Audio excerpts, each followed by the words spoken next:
L'Alaska, grand nord américain, paysage de glace, de silence et d'immensité époustouflante, ce fut, quelques heures cruciales, la scène d'un affrontement géopolitique intense, un bras de fer tendu loin du front où se joue le destin d'une nation. Pour la première fois depuis des années, les yeux du monde étaient rivés sur ce lieu improbable, sur deux hommes liés aux crises mondiales, Vladimir Poutine, maître du Kremlin, figure clé russe, et Donald Trump, ancien président américain dont l'influence politique secoue la planète. Ils se sont rencontrés 3 heures en secret à huis clos. Un silence pesant, plein d'incertitudes, a suivi leur départ. La promesse de paix de Trump, censée finir le conflit en 24 heures, a-t-elle échoué à Anchorage? Le monde attendait un miracle mais a reçu une leçon de réalité brutale. L'issue de ce sommet allait secouer les capitales mondiales, de Washington à Bruxelles. Elle allait redéfinir les équilibres de puissance, les enjeux étaient colossaux. Des millions de vies pèsent dans ces négociations. L'avenir d'une nation est fragile. Que s'est-il passé derrière ces portes closes? Quel est le prix de ces négociations secrètes? Qui en paiera le prix fort? Les réponses sont troublantes. Question à vous, où vous trouvez-vous en ce moment précis? Écrivez la ville et le pays dans les commentaires pour que nous puissions situer notre audience. Le sommet d'Anchorage en Alaska a bien eu lieu, confirmant les rumeurs, dans un complexe sécurisé, coupé du monde. Poutine était là, impassible, visage sans émotion. Il était flanqué de ses conseillers diplomatiques, Sergei Lavrov et Yuri Uchakov. Face à lui, Donald Trump, reconnaissable à son agitation, était accompagné de Marco Rubio et Steve Witkoff. Une rencontre inédite, significative, après des années de silence, presque 3 heures de pourparlers intenses, derrière des portes closes, pour une discrétion totale. Aucune poignée de main publique, signe d'absence de rapprochement, pas de sourire pour la presse, qui moins signe d'une froideur persistante. Aucun accord de paix ni avancée concrète n'a été annoncé.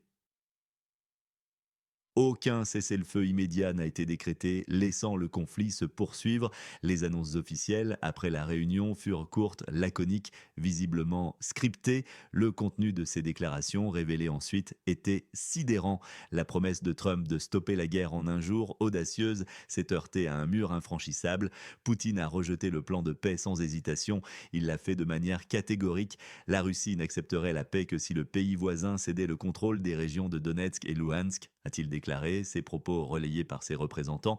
Il a exigé que ces territoires soient déclarés partie intégrante de la Russie, qu'ils soient reconnus officiellement comme territoire russe par le pays voisin. Et enfin, que la ligne de front actuelle soit gelée dans le sud de la nation de l'Est, une exigence intransigeante rendant tout compromis quasi impossible. Qu'en est-il de la réaction de Trump? Face à ce refus catégorique, il a radicalement modifié sa position, un pivot diplomatique inattendu. Il a abandonné l'insistance initiale sur un cessez-le-feu immédiat, sa promesse phare. Il a préféré explorer un accord à long terme, même si les combats continuaient sur le terrain. Imaginez la tension, la pression intense, l'atmosphère électrique qui devait régner dans cette pièce à des milliers de kilomètres de la Maison Blanche. Quelles sont les implications de ce changement radical opéré en quelques heures? Les conséquences furent immédiates. Une fureur a saisi les dirigeants du pays voisin. Son président Volodymyr Zelensky a dénoncé ces négociations. Il a exigé que toute discussion l'implique directement, sinon elle serait fictive et illégitime, a-t-il martelé. Une colère compréhensible, empreinte d'un sentiment de trahison. L'alarme a retenti en Europe. Les sourcils se sont levés à Berlin, Paris, Londres. Les capitales européennes sont sous le choc et l'inquiétude grandit. Emmanuel Macron et Keir Starmer ont réagi avec célérité, organisant une visioconférence d'urgence. Ils craignent d'être mis sur la touche, marginalisés de la diplomatie mondiale, alors que l'avenir de l'Europe se joue. Sur le terrain, la dure réalité s'impose, indifférente aux pourparlers. Les forces russes continuent de progresser lentement. À Donetsk, chaque mètre carré gagné est un symbole de l'impasse diplomatique persistante et une victoire silencieuse pour Moscou. Que dire de cette absence de résultats concrets après un tel sommet? C'est un échec cuisant pour l'ambition de paix affichée. L'espoir s'est dissipé comme neige au soleil d'Alaska. Une immense déception s'est installée. Question à vous, aidez-nous avec le timing des épisodes. Indiquez votre pays, ville et l'heure actuelle chez vous afin d'optimiser nos diffusions. Cet échec retentissant, cette impasse diplomatique n'est pas un simple accroc, c'est une véritable onde de choc géopolitique, une secousse sismique qui a ébranlé les fondations de la coalition occidentale. Cette alliance, pourtant unie, soutient le pays voisin depuis le début de l'invasion. C'est précisément ce que la Russie cherche depuis des années, diviser pour mieux régner, affaiblir les alliances, semer la discorde, et ce sommet semble lui avoir donné des arguments inattendus. L'unité occidentale est désormais perçue comme fragilisée, fissurée, une perception dangereuse qui sème le doute et la méfiance, un signe de faiblesse collective exploitable. Le sentiment de trahison monte à Kiev, atteignant des sommets. Une trahison ressentie au plus haut niveau, un coup dur pour le moral national. Cela pourrait miner gravement, peut-être irrémédiablement, les relations entre la nation de l'Est et les États-Unis. Comment reconstruire la confiance après un tel événement? Comment apaiser les rancœurs? Sur le terrain, la guerre persiste indifférente au discours. Le cessez-le-feu espéré n'est jamais arrivé. La Russie continue de gagner du terrain à Donetsk, mètre après mètre, avec une détermination implacable. Ces avancées, bien que lentes, sont d'une signification stratégique colossale. Elles changent la carte du conflit, modifient la donne géopolitique régionale. La proposition de garantie de sécurité de type OTAN sans adhésion pleine et entière, est-ce une offre sincère ou une ruse habile? Pour de nombreux analystes, c'est clairement une tactique russe, une ruse diplomatique sophistiquée. Elle vise à ralentir l'aide militaire occidentale, à démobiliser le soutien international, à semer la confusion et la division parmi les alliés. Qu'en est-il des conséquences économiques mondiales? Les marchés ont réagi avec nervosité, les prix de l'énergie et des céréales ont montré des signes d'instabilité, des fluctuations imprévisibles qui touchent directement le portefeuille des citoyens. L'échec de cette tentative de paix a des répercussions bien au-delà des frontières du pays voisin, des répercussions mondiales qui touchent chaque foyer, chaque économie, et au milieu de ce jeu politique, le coût humain est insupportable. La souffrance des enfants de la nation de l'Est perdure chaque jour. C'est une réalité déchirante, un rappel douloureux de l'urgence de trouver une solution juste et durable. Mais où est-elle? Le monde est-il prêt à ignorer ces souffrances pour des gains politiques ou des ambitions de pouvoir? L'histoire jugera ces décisions. Que devrions-nous vérifier pour le prochain épisode? Nommer une affirmation ou un chiffre précis qui, selon vous, mérite une vérification factuelle approfondie de notre part. Les informations fragmentaires filtrées des coulisses du sommet d'Anchorage dressent un tableau sidérant, celui d'un chaos ahurissant, d'improvisation à peine dissimulée.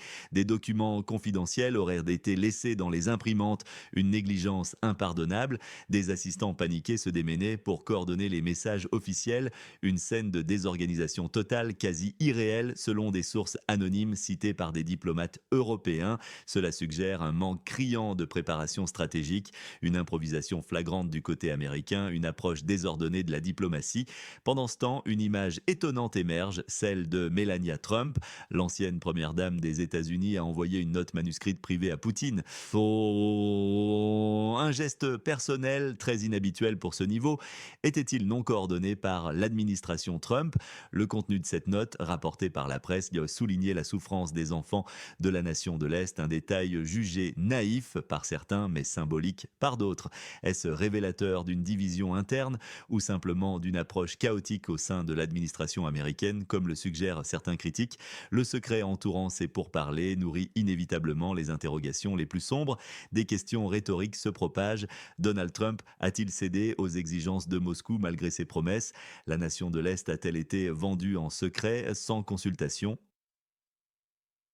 Certains évoquent des théories de grand marchandage caché, un accord occulte, une trahison pure et simple. D'autres suggèrent l'idée d'un plan directeur beaucoup plus vaste, sombre, qui se déroule dans l'ombre avec une précision glaçante. Selon cette version, l'échec apparent n'est qu'une façade orchestrée pour un accord secret déjà conclu, des intentions cachées, manipulées.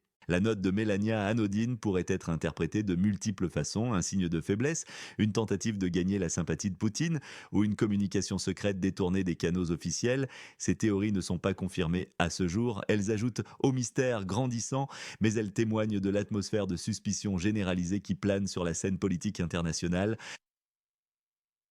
De la recherche incessante de la vérité cachée derrière les apparences. Les motivations de chaque acteur sont pourtant claires.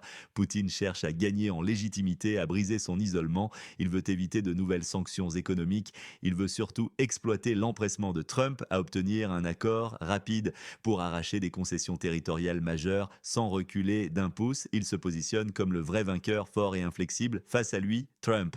Il désirait un succès diplomatique rapide, un trophée pour honorer sa promesse de paix en 24 heures, une question de réputation personnelle, voire de campagne électorale. Son pivot furieux, son agitation montre sa frustration face à l'échec. Oh bon. Et une adaptation rapide, désespérée pour sauver la face, coûte que coûte, même au détriment de ses alliés historiques ignorés. Zelensky est motivé par la défense acharnée de la souveraineté, de l'intégrité territoriale du pays voisin. Il rejette toute concession forcée, il cherche à maintenir l'unité de la coalition occidentale, sa seule chance. Macron et Starmer sont anxieux, préoccupés, le retour au pouvoir de Trump et sa diplomatie bilatérale risquent de marginaliser l'Europe. Leur motivation est limpide, réaffirmer le soutien indéfectible à Kiev, maintenir la cohésion fragile de l'OTAN et de l'Union européenne. Les jeux de pouvoir sont multiples. Qui manipule qui et pour quel objectif final? La question reste. À qui faites-vous confiance concernant cette question géopolitique complexe et polarisée?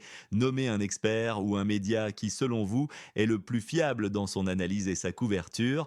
Ce sommet Poutine-Trump en Alaska, le premier depuis des années, n'est pas sans précédent historique.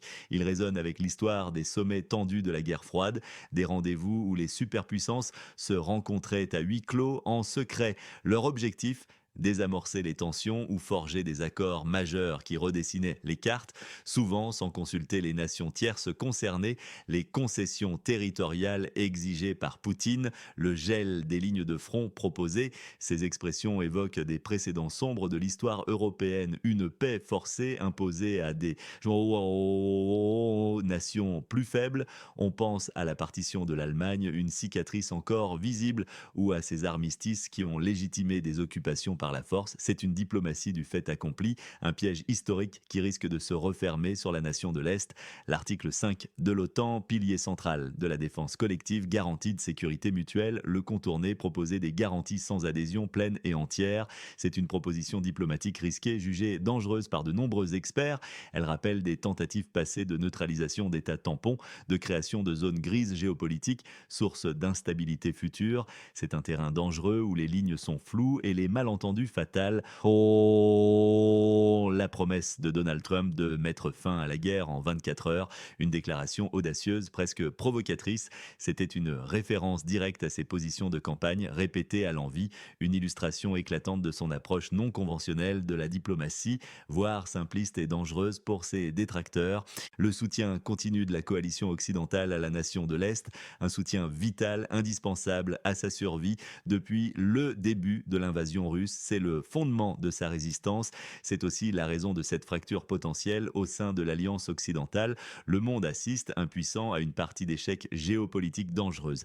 Les grandes puissances testent les limites de leur influence, de leur pouvoir de négociation.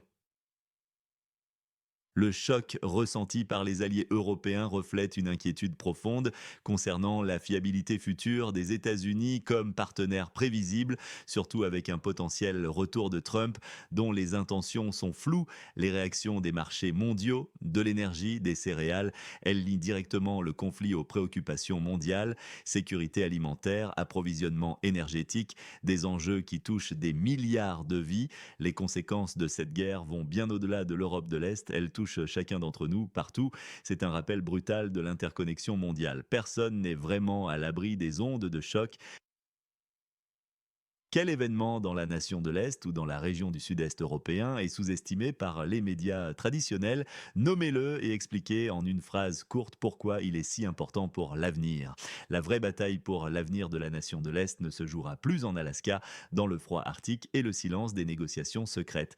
Elle se déplace désormais vers Washington, centre nerveux du pouvoir mondial. Une rencontre décisive entre Donald Trump et Volodymyr Zelensky est sur le point d'être organisée, un tête-à-tête qui pourrait redéfinir les alliances. La nation de l'Est, initialement mise à l'écart, cherche désespérément à reprendre la main. Pendant ce temps, l'Europe s'unit. Elle se rassemble avec une détermination nouvelle. Elle réaffirme son soutien indéfectible à Kiev. Les combats continuent sur le terrain, ils ne connaissent aucun répit. Jour après jour, les lignes bougent, les négociations diplomatiques restent au point mort, un statu quo dangereux. La Russie ne lâche rien de ses objectifs, elle continue ses tentatives de diviser l'Occident. Et pourquoi ne le ferait-elle pas? Poutine a des objectifs clairs, traîner les négociations en longueur, épuiser l'adversaire, éviter de nouvelles sanctions économiques dévastatrices, présenter à son public une lente capitulation américaine, une victoire de longue haleine, tout en poursuivant ses avancées territoriales. Un scénario de victoire insidieux, la proposition de garantie de sécurité de type OTAN sans adhésion pleine et entière, c'est peut-être un cadeau empoisonné. Pour de nombreux observateurs, c'est clairement une tactique russe, une ruse diplomatique sophistiquée. Elle vise à affaiblir l'aide militaire occidentale, à briser la dynamique de soutien global, tout cela sous couvert de diplomatie pacifique. C'est un piège tendu. Que fera l'Occident face à cette manœuvre? Le scénario du pire serait une fracture totale de la coalition occidentale sous cette pression et cette division, sous ces négociations bilatérales américano-russes qui fragilisent les liens. Le pays voisin serait forcé d'accepter des concessions territoriales massives et inacceptables. Contre son gré, cela légitimerait l'agression russe, le conflit s'enliserait ou s'intensifierait, plongeant la région dans un chaos plus profond. La Russie ne ferait face à aucune nouvelle sanction majeure, obtenant carte blanche. C'est un futur sombre et terrifiant. Le scénario le plus probable, la nation de l'Est et l'Europe s'unissent encore plus fort, serrant les rangs. Les combats persistent, acharnés, les négociations stagnent. La Russie continue sa guerre d'usure, inexorable. Le meilleur scénario pour Poutine, il parvient à maintenir ce blocage. Une lente érosion du soutien adverse que nous réserve l'avenir immédiat, seul le temps le dira. Mais les prochains jours seront décisifs, chaque mouvement compte, le monde retient son souffle. Vous êtes conseiller du dirigeant de la nation de l'Est. Quelles seules mesures prendriez-vous dans les 90 prochains jours pour changer le cours des événements de manière décisive? Décrivez-la en une seule étape. Alors, qui a réellement gagné en Alaska dans ce duel à huis clos? Le bilan est sans appel, les experts sont unanimes. Vladimir Poutine et la Russie en sortent gagnants, du moins à court terme sur le plan symbolique et stratégique. Ils ont obtenu une victoire de propagande majeure, renforçant leur image. Ils ont forcé la discussion sur des concessions territoriales, brisant un tabou diplomatique. Ils ont affaibli la perception de l'unité occidentale, créant des fissures, et ils ont évité toute nouvelle sanction américaine significative. C'est un coup de maître stratégique pour eux. Donald Trump, lui, a incontestablement perdu son plus grand pari diplomatique. Visiblement furieux, désespéré d'obtenir un accord rapide, il est rentré les mains vides. Lui qui avait promis une fin express au conflit, un échec retentissant pour son image et sa crédibilité, un revers cuisant. La nation de l'Est est la grande perdante. Elle se sent trahie mais défiante. Son moral est mis à l'épreuve. Sa souveraineté a mis en jeu, ses intérêts ignorés, et tout cela sans sa participation directe aux négociations les plus critiques. Elle continue de subir des pertes territoriales inacceptables. C'est une situation intenable et injuste. L'unité occidentale est gravement menacée de fracture, une menace réelle. Si Trump persiste dans ses négociations bilatérales, un scénario de division se profile, mettant en péril des décennies d'alliances. Les marchés mondiaux sont nerveux, les prix s'affolent, l'incertitude règne. Les conséquences de cette guerre vont bien au-delà de l'Europe. Elles nous touchent tous, partout dans le monde. C'est une partie d'échecs géopolitiques dangereuses où chaque mouvement est lourd de conséquences. Les grandes puissances testent les limites de l'influence, du pouvoir de négociation. L'Europe est sous pression, anxieuse, surtout face à un potentiel retour de Trump, dont les positions sont imprévisibles. Elle s'interroge sur la fiabilité future des États-Unis comme partenaire fiable. La prochaine étape de cette guerre ne sera pas sur le champ de bataille. Elle sera dans les capitales, dans les couloirs du pouvoir mondial, là où les décisions se prennent. L'Occident peut-il encore s'unir face à cette menace qui pèse sur son ordre établi et ses valeurs? La question reste en suspens, plus pressante que jamais. L'équilibre du monde, fragile, est en jeu. Chaque citoyen doit comprendre ce qui se passe. Où passe la ligne rouge infranchissable entre le pays voisin et la Russie, celle qui ne devrait jamais être franchie pour la paix? Décrivez-la en une seule phrase courte et claire. Abonnez-vous à notre chaîne pour des analyses approfondies et sans filtre, votre protection contre la désinformation et les manipulations. Activez la cloche pour ne manquer aucune de nos enquêtes exclusives. Partagez cette vidéo pour informer votre entourage et lancer le débat sur ces enjeux majeurs. Votre soutien est essentiel pour la survie d'un journalisme indépendant, audacieux et engagé. Votre voix compte plus que jamais dans ce monde instable. Rejoignez notre communauté d'esprit critique dès aujourd'hui et éclairons l'actualité